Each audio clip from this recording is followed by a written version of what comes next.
There is a moment in every war when the outcome is no longer in doubt. The ending has been written. The direction cannot change. And yet, the killing continues. By late 1943, the fate of World War II was effectively sealed. Not publicly, not officially, but structurally. Industrial capacity had shifted irreversibly. Resources were exhausted on one side and expanding on the other. Time itself had chosen a winner. This does not mean the war was over. It means the range of possible outcomes had collapsed. From that moment on, only one ending remained. And yet, between that moment and the actual surrender in 1945, millions of people would still die. Soldiers would fight battles that could not change the outcome. Cities would be destroyed that no longer mattered strategically. Civilians would suffer for decisions already made elsewhere. This is the hardest truth of World War II. The deadliest phase of the war came after the war was decided. History often frames these final years as necessary, as inevitable, as the price of victory. But that framing hides a darker reality. Much of this violence did not decide the war. It only delayed its end. So why did it happen? Why did governments continue issuing orders when victory or defeat was already certain? Why did soldiers keep fighting when survival no longer changed the future? The answers are not found on the battlefield. They are found in systems, in psychology, in fear, in obedience, in politics. World War II did not continue because people were ignorant. It continued because stopping it was more dangerous than continuing it. This documentary is not about blaming individual soldiers. It is about understanding how wars become unstoppable, even after they are already decided. Because this pattern did not begin in World War II. And it did not end there.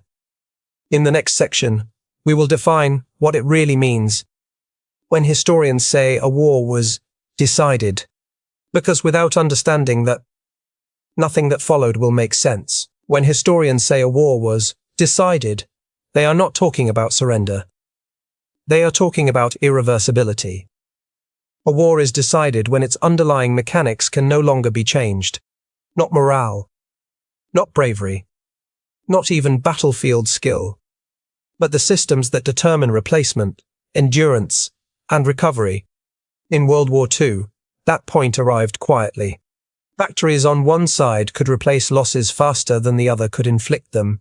Training pipelines expanded beyond the reach of attrition. Logistics stabilized for one coalition and fractured for the other. From that moment on, the future narrowed. This is why decided is such a dangerous word, because it creates a false expectation. People assume decision equals conclusion. It does not. A decided war can still rage for years, because decision is structural, ending is political. Once the outcome is locked in, every additional death exists in a different moral space. These deaths do not influence what will happen. They only influence how long it takes and how much it costs. This distinction is rarely taught. It makes history uncomfortable. It forces us to ask whether suffering was necessary when it no longer served a purpose. In World War II, millions died after the war crossed this line. Not because leaders didn't know, but because knowledge alone does not stop systems in motion. Understanding this is critical, because without it, the final years of the war look chaotic.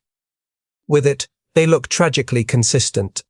In the next section, we'll examine the system that kept the war moving forward, even after its outcome could no longer change. Not ideology, not hatred, but machinery. By the time World War II was decided, the war was no longer being driven by strategy. It was being driven by momentum. Modern war does not stop easily. Once it reaches a certain scale, it becomes self-sustaining. Factories do not pause because the outcome is clear. Training programs do not shut down because victory is inevitable.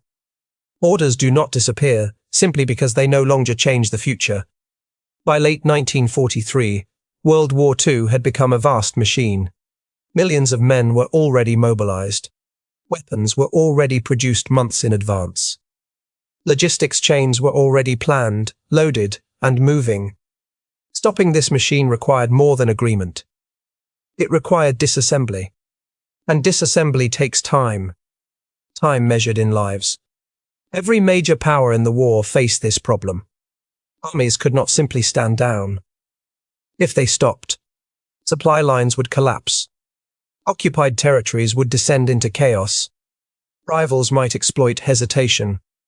In war, stopping first is often seen as weakness, even when defeat is certain. This created a terrifying paradox. The war continued not because leaders believed they could still win, but because they feared what would happen if they stopped trying. For commanders in the field, the problem was even simpler. Orders still arrived. As long as orders arrived, fighting continued. Most soldiers never knew the war was decided. They only knew what was directly in front of them. This is how systems overpower individuals. No single person causes the continuation. Everyone participates. No one controls it. The machinery of war also creates institutional blindness. Once processes are in place, they justify themselves. Losses are explained as necessary. Delays are framed as temporary. Hope is manufactured long after it should have expired. By this stage, war becomes less about winning and more about not being the one who breaks the machine. Breaking it meant admitting failure, accepting responsibility, facing consequences. For many leaders, that was more frightening than prolonging the conflict. This is why so many of the deadliest months of World War II came after the outcome was known. The machine had no brakes, only exhaustion. In the next section, we will confront the most human reason of all for why the war continued. Fear. Not fear of the enemy, but fear of peace. By the time World War II was decided, many leaders understood a brutal truth. The war could not be won, but peace was still terrifying. Ending a war is not a neutral act. It exposes responsibility. It freezes decisions in history, and it forces leaders to face what comes next. For those who had led nations into catastrophe, peace did not mean relief. It meant judgment, trials, loss of power, revolution, occupation, personal accountability. For some, surrender was not just the end of a war. It was the end of their world. This created a perverse incentive. As long as the war continued, authority still existed, orders still mattered, the future remained undefined. Uncertainty, however destructive, felt safer than certainty. This is why wars often drag on after they are decided. Not because leaders believe in victory, but because they fear the consequences of admitting defeat. There was also a political calculation. Ending the war too early could fracture alliances. It could create power vacuums. It could leave unresolved questions that might spark new conflicts. Leaders convinced themselves that continuing was the responsible choice. Even on the winning side, fear played a role. Ending the war without total clarity felt risky. What if the enemy recovered? What if ideology survived underground? What if another war followed? Better, some believed, to push until nothing remained ambiguous. This mindset transformed objectives. The war was no longer about winning battles. It became about eliminating doubt, preventing resurgence, controlling the post-war world. Each goal justified continued violence. For leaders far from the front lines, this logic was abstract. For those on the front lines, it was fatal. The distance between decision-makers and consequences mattered. Those who chose continuation were often the least exposed to its cost. Those who paid were soldiers and civilians, with no voice in the decision. Peace, in theory, saves lives. Peace, in practice, redistributes power, and redistribution terrifies those who already hold it. So the war continued, not because it had to, but because stopping required courage of a different kind. In the next section, we will examine how this fear translated into battles that were fought for delay, not victory. Battles that changed nothing, except the death toll. Once a war is decided, battles change their meaning. They are no longer fought to win. They are fought to delay. By late World War II, many major operations had lost their original strategic purpose. They could not reverse the outcome. They could not restore balance. They could not secure victory. But they could do something else. They could buy time. Time for leaders to negotiate. Time to reposition politically. Time to shape how defeat would look and who would survive it. For commanders, delay became a mission in itself. Hold this line a little longer. Retake this city briefly. Launch an offensive that forces the enemy to slow down. Not because it would work, but because it would postpone collapse. These battles were often framed as heroic last stands. In reality, they were symptoms of a system that no longer knew how to stop. For soldiers, the difference was invisible. Orders still arrived. Objectives were still marked. Losses were still justified. Few were told, "This will not change the outcome." Some battles were fought to protect civilians during evacuations, others to secure routes for retreat, others simply to demonstrate resistance, to prove that surrender had not come too easily. Even the winning side fought delay battles, not to survive, but to shape the end, to ensure the enemy had no leverage, to occupy territory before allies arrived, to define post-war borders with blood rather than diplomacy. This is one of the darkest truths of World War II. Many late battles were not about necessity. They were about position. Every mile gained or lost in the final months became an argument at the negotiating table. Every city held or taken reshaped the post-war world. From a distance, this looked strategic. From the ground, it was catastrophic. Men died to slow advances that could not be stopped. Civilians were caught in fighting that no longer protected them. The war consumed lives not because it had to, but because it had momentum. By this stage, violence had become detached from purpose. It continued because stopping felt impossible. In the next section, we'll turn away from generals and leaders and look at the people who made this continuation possible. Not by choice, but by obedience. Wars are not sustained by leaders alone. They are sustained by obedience. By the time World War II was already decided, millions of people were still following orders, not because they believed in victory, but because obedience had become automatic. Modern war depends on structure, chains of command, regulations, procedures. These systems are designed to remove hesitation. And in most circumstances, that is their strength. In a decided war, it becomes their tragedy. Most soldiers did not know the broader strategic picture. They did not see production charts. They did not see coalition mathematics. They did not see inevitability. They saw the man next to them, the order in front of them, the immediate threat ahead, and they acted accordingly. Obedience is not cowardice. It is how large organizations function. But when reality changes faster than organizations can adapt, obedience keeps outdated goals alive. There was also fear.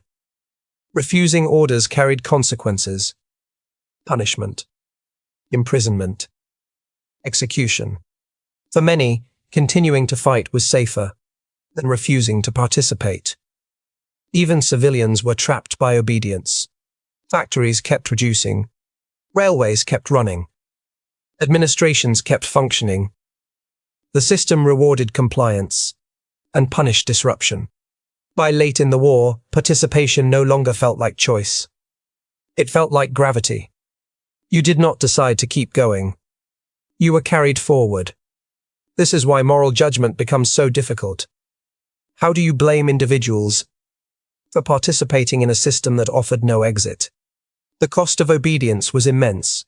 People died not because they chose violence, but because they were unable to stop it. This does not remove responsibility, but it does distribute it across institutions, across cultures, across habits built long before the war was decided. Understanding this matters, because it explains why wars can continue, even when almost no one believes in them anymore. In the next section, we will look at those who suffered the most after the war was already decided, those with the least power to influence it. Civilians. When a war is decided, soldiers can still retreat. Civilians cannot. By the final phase of World War II, entire populations were trapped inside a conflict, whose outcome they could no longer influence. They did not choose the timing. They did not choose the strategy. They did not choose to continue. But they paid the price. As fronts shifted and collapsed, civilians were caught between forces. Retreating armies stripped regions of food and transport. Advancing armies brought bombardment, requisition, and displacement. Administrative systems broke down faster than people could adapt. Survival became improvisation. Cities were still bombed long after their strategic value had faded. Not because they mattered militarily, but because the machinery of war was already aimed at them. Plans were made months earlier. Aircraft were already built. Targets were already selected. Once in motion, the system rarely stopped to reconsider. For civilians, this meant death without warning, and suffering without explanation. They were not part of the decision. They were part of the cost. Refugees flooded roads that no longer led anywhere safe. Trains ran in reverse. Families split. Children disappeared into the chaos of retreat. These movements were not accidents. They were the inevitable outcome of a war that continued past its point of decision. Occupation did not mean safety. As control changed hands, civilians faced suspicion from all sides. Collaborators were hunted. Suspected sympathizers were punished. Neutrality became impossible. The closer the war came to its end, the more violent daily life became. Authority collapsed unevenly. In some places, rules vanished overnight. In others, they hardened into brutality. This is the paradox of decided wars. As the end approaches, the danger to civilians often increases. They live in the space between collapse and conclusion, where no one is fully in control. Civilians did not die because the war was undecided. They died because it was already decided, and yet still allowed to continue. In the next section, we will confront one of the hardest questions of all. Why surrender? The act that could have saved lives was so difficult to accept. From a distance, surrender looks simple. Stop fighting. Lay down arms. End the suffering. But from inside a collapsing system, surrender can feel worse than death. By the time World War II was decided, surrender was no longer just a military act. It had become a symbolic collapse of authority, of ideology, of legitimacy. For leaders, surrender meant admitting that everything built so far had failed. Years of sacrifice, millions of deaths, entire national identities, all rendered meaningless in a single declaration. This is why surrender was delayed even when defeat was obvious. Not because leaders believed they could still win, but because they could not face what surrender implied. There was also fear of retribution. Not imagined, not exaggerated. Real. Leaders understood what awaited them after surrender.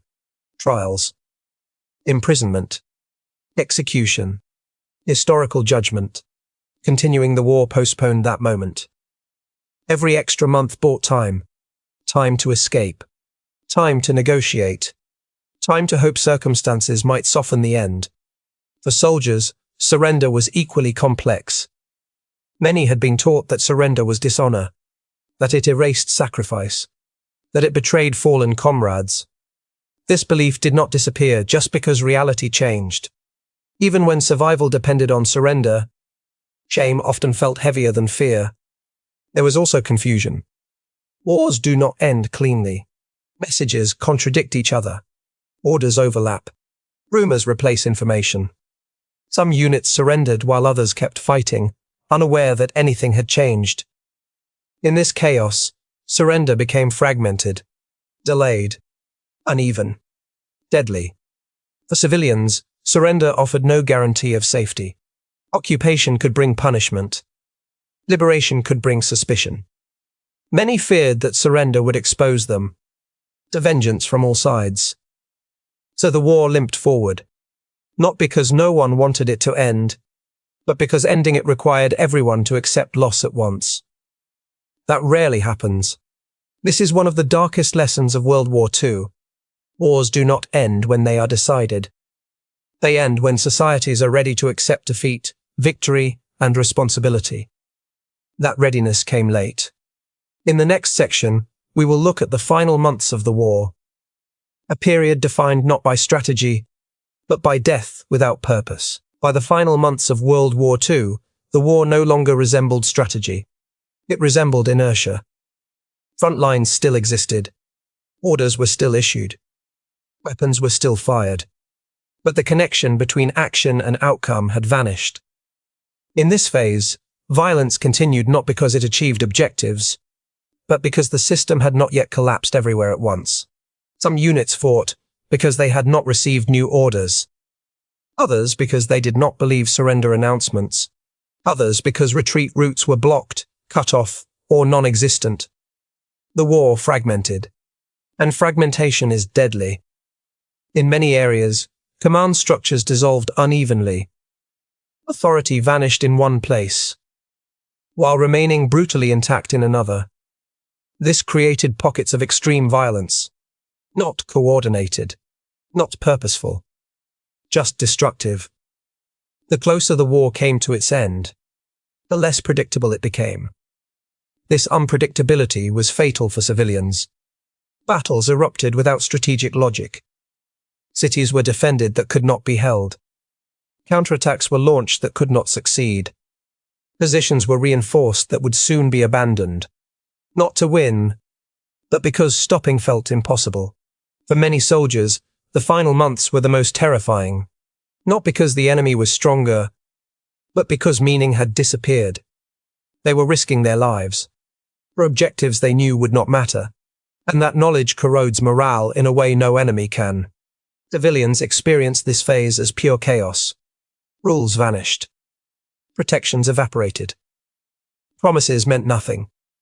People died not because they were targeted, but because they were in the way of a war that no longer knew where it was going. History often compresses this period. It becomes a blur between decision and surrender. But for those who lived inside it, these months were endless. Every day felt unnecessary. Every death felt avoidable. This is why the final phase of a decided war is often the most morally disturbing. The violence no longer claims justification. It only persists. In the final section, we will step back and confront the moral weight of everything we've seen, not to assign simple blame, but to understand what decided wars reveal about human systems. When World War II finally ended, the world focused on relief, on victory, on rebuilding, on moving forward. But beneath that relief lay an uncomfortable truth. Millions had died after the war was already decided. This forces a question that history often avoids. Were those deaths inevitable? Or were they the result of systems that could not, or would not, stop? A decided war exposes the limits of human control. It shows how momentum replaces intention, how obedience outlives belief, how fear delays mercy, how institutions protect themselves long after their purpose is gone.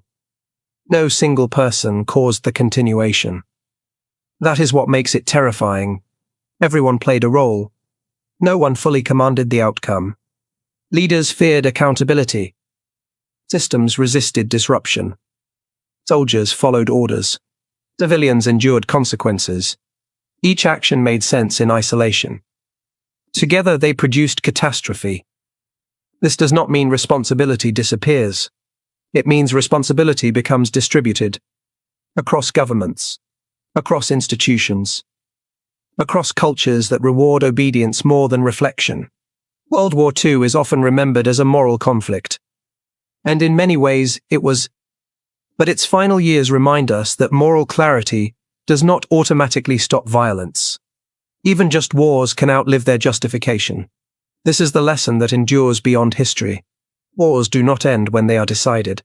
They end when systems accept loss, uncertainty, and change. And that acceptance is rare. Understanding this matters today, because the forces that prolonged World War II did not vanish in 1945. They exist wherever power fears accountability, where institutions fear disruption, where stopping feels more dangerous than continuing. The millions who died after the war was decided did not die to determine the outcome. They died because the world had not yet learned how to stop itself. If this documentary leaves you unsettled, it should, because the most disturbing truth of World War II is not how it began, but how long it continued after it no longer needed to.